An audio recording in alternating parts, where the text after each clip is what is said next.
بسم اللہ الرحمن الرحیم۔ السلام علیکم ورحمۃ اللہ وبرکاتہ۔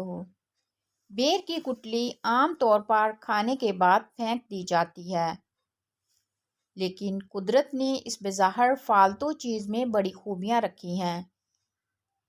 یہ گٹلی پیس کر ٹوٹی ہوئی ہڈی کے مقام پر لگانے سے ہڈی جڑ جاتی ہے۔ اس کی گٹلی عضلاتی چوٹ یعنی گوشت کو متاثر کرنے والی چوٹ اور موچ میں فائدہ مند ہوتی ہے۔ بیر کو بعض لوگ غریب کا سیب کہتے ہیں، جو کچھ زیادہ غلط نہیں، کیونکہ یہ نسبتاً سستا اور ہر دل عزیز پھل ہے۔ بعض لوگوں کو یہ سیب سے زیادہ لذیذ معلوم ہوتا ہے۔ بیر کی عام طور پر 3 اقسام بیان کی جاتی ہیں۔ نمبر 1، پیندو بیر، تخمی بیر اور جنگلی بیر۔ پیندو بیر کو سیب بیر بھی کہا جاتا ہے۔ یہ بیر بڑے اور خوش ذائقہ ہوتے ہیں۔ یہ اوپر سے سبز ہوتے ہیں اور ان کا گودا سفید ہوتا ہے۔ اس بیر کی شکل لمبوتری اور لمبائی 1 سے 2 انچ تک ہوتی ہے۔ انہیں پیندو بیر اس لیے کہا جاتا ہے کہ ان بیروں کی کلم لگائی جاتی ہے۔ اس کے درخت کو بیج کے ذریعے سے نہیں بویا جاتا۔ تخمی بیر کو کاٹھے بیر بھی کہا جاتا ہے۔ ان کی شکل گول ہوتی ہے۔ ان کا رنگ سرخ ہوتا ہے۔ پیندو کے مقابلے میں یہ بیر چھوٹے ہوتے ہیں۔ ان کا ذائقہ کھٹ میٹھا ہوتا ہے۔ انہیں تخمی اس وجہ سے کہا جاتا ہے کہ انہیں بیج بو کر حاصل کیا جاتا ہے۔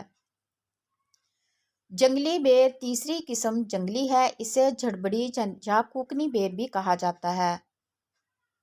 یہ بیر بہت چھوٹے ہوتے ہیں۔ ان کا سائز مٹر کے دانوں کے برابر ہوتا ہے۔ اس میں مٹھاس سے زیادہ ترشی ہوتی ہے۔ جھڑبری عام طور سے پہاڑی علاقوں میں پائی جاتی ہے۔ یہ جھاڑیاں خودرو ہوتی ہیں اور تقریباً پوری دنیا میں پائی جاتی ہیں۔ ان جھاڑیوں پر پتے کم اور کانٹے زیادہ ہوتے ہیں۔ ان جھاڑیوں کو بکریاں بڑے شوق سے کھاتی ہیں۔ بیر میں کیلشیم، فاسفورس اور فولاد کے علاوہ حیاتین الف، ب اور ج کی کافی مقدار ہوتی ہے۔ ان چیزوں کے علاوہ اس میں گلوکوز بھی ہوتا ہے، جو جسم کو فوری توانائی فراہم کرتا ہے۔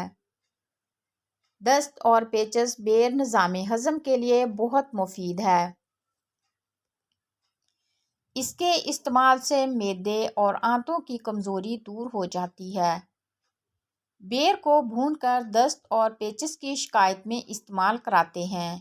اس کے علاوہ جنگلی بیری کی جڑ 12 گرام اور کالی مرچ 7 عدد پانی میں پیس کر دن میں 3 بار پلانے سے پیچس اور مروڑ دور ہو جاتے ہیں۔ سوکھے ہوئے بیر کھانے سے بھی دست بند ہو جاتے ہیں۔ آنتوں کے کیڑے بعض اوقات بچوں اور بڑوں کی آنتوں میں کیڑے ہوتے ہیں، جس کی وجہ سے ان کی صحت خراب رہتی ہے۔ ان کیڑوں کو خارج کرنے کے لیے میٹھے بیروں کو کچل کر ان کا پانی 24 گرام سے 128 گرام تک کی مقدار میں پلانا مفید ہے۔ اس کے استعمال سے کیڑے خارج ہو جاتے ہیں۔ خون کی صفائی بیر کے استعمال سے خون صاف ہو جاتا ہے اور اس کے زہریلے مادے خارج ہو جاتے ہیں۔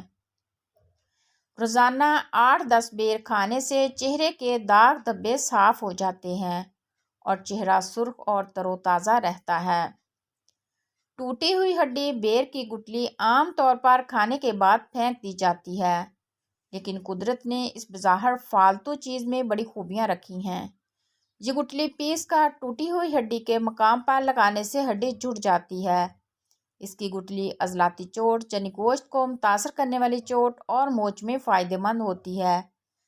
اس فائدے کے لیے بیر کی گٹلی کوٹ کر پانی میں اتنا جوش دیں کہ پانی گاڑھا ہو جائے۔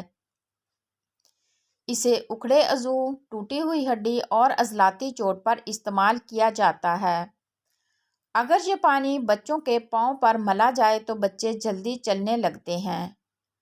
خراب زخم اور پھوڑے، پرانے زخم اور ایسے پھوڑے جو کسی طرح خشک نہ ہوتے ہوں، ان پر بیر کے درخت یا جھاڑ کی چھال کا سفوف چھڑکنے سے یا پانی میں ملا کر لیپ کرنے سے بہت جلدی آرام آ جاتا ہے۔